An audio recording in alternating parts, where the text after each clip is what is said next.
기대해. 나에게 주신 하루를 때론 피곤하고 일어나기 싫고 널 깨우는 알람 소리에 짜증도 나겠지만. 안녕하세요. 오늘도 부른 말씀 권순민 목사입니다. 쉬지 않고 나를 지키셨네. 오늘을 나에게 주셨네. 새 말씀 안에 주가 주신 사랑과 은혜와 능력. 오늘 우리에게 주시는 하나님 말씀은 누가복음 12장 13절로 21절까지 말씀입니다.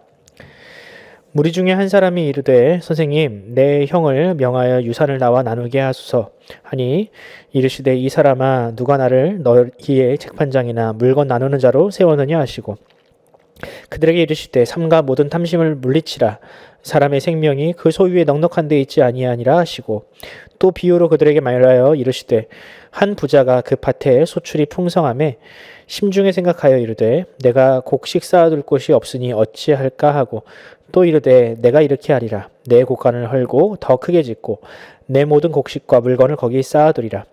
또 내가 내 영혼에게 이르되 영혼아 여러 해 쓸 것을 많이 쌓아두었으니 평안히 쉬고 먹고 마시고 즐거워하자 하리라 하되 하나님은 이르시되 어리석은 자여 오늘 밤에 내 영혼을 도로 찾으리니 그러면 내 준비한 것이 누구의 것이 되겠느냐 하셨으니 자기를 위하여 재물을 쌓아두고 하나님께 대하여 부요하지 못한 자가 이와 같으니라.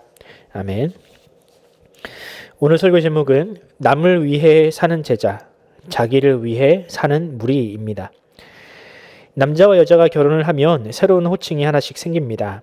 여성은 아내라는 이름이, 남성은 남편이라는 이름이 생깁니다. 아내라는 말에는 어떤 의미가 있을까? 여러 가지 해석이 있지만 제가 가장 좋아하는 해석은 아내해라는 뜻입니다.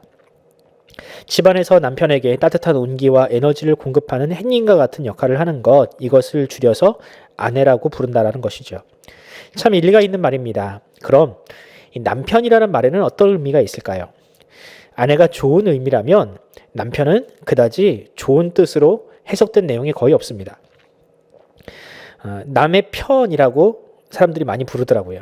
결혼 전에는 항상 내 편이었던 사람이 결혼을 하고 나니까 내 편이 아닌 남의 편만 들더라. 그래서 남편이라고 부른다고 합니다. 저도 한 여성의 남편이지만 어느 정도 일리가 있다고 생각을 합니다. 남자는 이성적인 사고를 하는 편입니다. 어떤 사안에 대해서 이 객관적인 시각을 유지하려고 합니다. 설사 그것이 이 배우자가 하는 말이라도 옳고 그름을 분명히 따지려 하지요. 그러니까 욕을 먹습니다. 반면에 여성은 공감 능력이 탁월합니다. 그래서 상대방의 입장에서 생각하는 것이 매우 자연스럽습니다. 이런 차이로 인해서 부부간의 갈등도 많이 일어나고요. 오해도 많이 생깁니다. 그런데 이것이 비단 부부지간에만 생기는 문제가 아닙니다. 사람은 누구나 자기 중심적인 사고를 하려는 경향이 있습니다. 다른 사람의 사정보다는 나의 이익, 나의 형편을 먼저 생각합니다. 그런데 신앙은 우리에게 정반대의 삶을 요구합니다. 성경을 보면 주구장창 이런 이기적인 마음을 내려놓고 이타적인 삶을 살라고 하지요. 그것이 하나님의 백성에게 어울리는 삶이며 또 하나님의 뜻이라고 합니다. 물론 하루아침에 그런 삶으로 전환하는 것이 쉽지는 않습니다. 아무리 훌륭한 인격을 지닌 사람도요, 처음에는 자기 중심적인 태도의 신앙을 벗어나지 못합니다. 오늘 본문은 그런 자기중심적인 태도로 자기에게 나아온 사람을 향하여 주님께서 하신 말씀입니다. 오늘 본문을 통해서 과연 주님께서 원하시는 참 신자, 참 제자의 삶에 대해서 한번 살펴보도록 하겠습니다. 예수님의 공생의 사역의 절정이라고 불릴만한 때에 사람들은 수만 명의 사람들이 예수님을 쫓았다고 합니다. 그런데 성경은 그들을 제자라고 부르지 않습니다. 무리라고 부릅니다. 왜 성경은 그들을 제자라 부르지 않고 무리라고 딱 잘라서 부를까요? 왜냐하면 그들이 예수를 쫓는 목적이 제자와는 달랐기 때문입니다. 제자는 예수님과 함께 먹고 마시고 살면서 예수님의 삶을 따르는 사람이었습니다. 그들은 자신의 삶을 포기하고 예수님을 위해 또 하나님의 나라를 위해 삶을 살았던 사람입니다. 하지만 무리는 달랐습니다. 그들은 예수님을 위해 살던 사람들이 아니었습니다. 그들은 개인적인 문제, 개인적인 관심, 이런 것들을 해결받기 위해서 예수님을 쫓았습니다. 심지어 이 무리라 불리던 사람 중에는 예수님의 반대편에 있었던 바리새인과 서기관들, 예수님을 해할 의도를 가지고 있었던 사람들도 무리 중에 있었습니다. 오늘 본문에 등장하는 사람도 무리 중에 있었던 한 사람입니다. 그 사람이 예수님께 어떤 부탁을 하는지 한번 볼까요? 13절을 한번 읽겠습니다. 무리 중에 한 사람이 이르되 선생님 내 형을 명하여 유산을 나와 나누게 하소서 하니. 무리 중에 한 사람이었던 그는 철저하게 자기중심적인 사람입니다. 그는 심지어 자기 가족과 형제를 위해서도 사는 사람이 아닌 것 같습니다. 그는 자기에게 주어진 유산이 아니라 형의 것을 지금 탐을 내고 있고 그것을 자신과 나누게 해달라고 지금 예수님께 부탁이 아닌 청탁을 하고 있습니다. 참 어처구니가 없죠. 예수님이 무슨 가정법원 판사입니까? 왜 예수님과 아무런 상관도 없는 그 집안 문제를 예수님께 가져 나와서 그 문제를 해결해 달라고 합니까? 100번 양보해서 예수님이 형에게 한마디 해주시면 그 유산 중 일부를 예수님께 드릴 겁니까? 제가 장담하는데 절대로 그럴 일은 없습니다. 예수님은 형제 간의 돈 문제를 가지고 마치 예수님이 자기 편인 것처럼 생각하는 그 사람에게 지금 따끔하게 말씀하십니다. 누가 나를 너희의 재판장이나 물건 나누는 자로 세웠느냐? 그리고 이 어리석은 부자를 위해서 한 예를 드시죠. 그 예 속에는 한 부자가 나옵니다.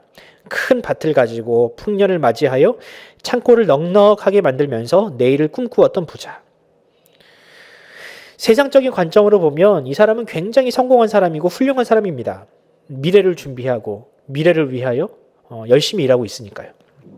그런데 성경을 잘 읽어보면 이 부자가 어리석은 부자인 이유가 나옵니다. 그 부자는 오로지 자기 자신만을 위해서 살았던 사람입니다. 그가 하는 말 속에는 끊임없이 나가 강조됩니다. 내가 이렇게 하리라. 내 영혼에게 내 곳간을 짓고 내가 이렇게 살고 내 것을 가지고. 이처럼 하나님께서 주신 그 풍요, 재물, 물질을 오로지 자기 자신만을 위해서 축적하고 사용했던 이 사람. 하나님 앞에서 이 사람은 아무런 의미가 없는 인생이라고 예수님은 평가하십니다. 그럼 여기서 질문이 생기지요. 그럼 부자로 사는 건 죄입니까? 아니요, 그렇지 않습니다. 부자로 사는 것, 재물을 많이 모으고 이 땅에서 좀 평안한 삶을 사는 것, 열심히 산 사람이면 누구라도 누릴 수 있는 마땅한 권리입니다. 문제는 그 재물이 나를 위해서만 사용되져서는 안 된다라는 것이죠. 풍년을 맞이한 이 부자에게 그 곡식을 주신 분이 과연 누구입니까? 우리가 어떤 직장에서 혹은 타고난 어떤 재능을 가지고 어떤 수익을 얻었다면 그 재물이 오로지 내 것이라고 말할 수 있을까요? 우리에게 시간과 건강과 생명을 주신 하나님의 은혜는 아무런 데도 쓸모가 없습니까? 만약 우리에게 주신 하나님께서 주신 은사를 가지고 또 시간을 가지고 또한 여러 가지의 기타 하나님의 선물을 가지고 우리가 어떠한 것을 얻었다면 우리가 그것을 마땅히 하나님께서 기뻐하시는 곳에 사용하는 것은 마땅합니다. 하나님은 분명히 우리에게 그렇게 말씀하셨습니다. 그 물질이 사용되는 종착역은 결코 우리 자신이어서는 안 된다. 바로 이웃, 가난한 자, 소외된 자에게 돌아가야 한다라고 말씀하십니다. 여러분, 내가 아닌 타인을 위해서 사용된 재물이 과연 다른 사람에게 갔다가 그냥 끝날까요? 아니요. 반드시 나에게로 돌아옵니다. 그 재물의 모양이 아니더라도 하나님께서 더 좋은 것으로 반드시 그 사람에게 돌려주실 것입니다. 이것을 믿는 사람이 바로 제자입니다. 반대로 믿지 못하고 예수 믿으면 그저 나만 복 받는 것처럼 예수님 내 기도만 응답해 주세요 라고 하는 사람은 결코 제자라 불릴 수 없습니다.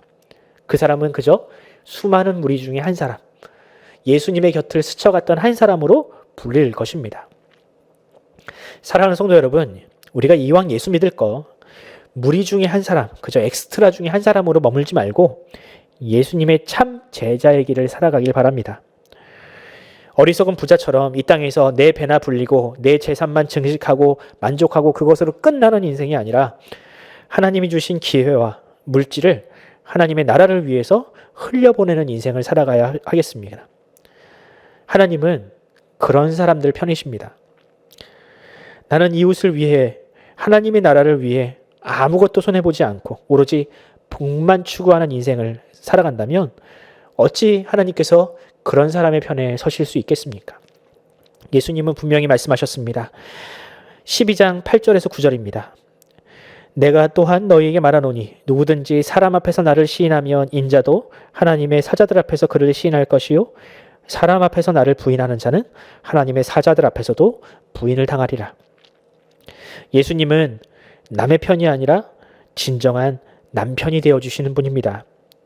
그런데 만약 우리가 예수님을 오직 나의 편으로 생각한다면 반대로 예수님은 남의 편, 이웃의 편이 되어주실 겁니다. 바라기는 우리 모두가 예수님을 나의 주님으로 고백하며 주님으로 시인하며 나만 생각하는 무리 중에 한 사람이 아니라 참된 타인을 손생각하고 타인의 생명을 구원하는 그런 참된 예수의 제자가 되기를 간절히 소원합니다. 기도하겠습니다. 하나님 아버지, 우리는 무리 중에 한 사람으로 예수님을 만났다가 주의 제자가 되기 위하여 이 땅에서 살아가고 있습니다.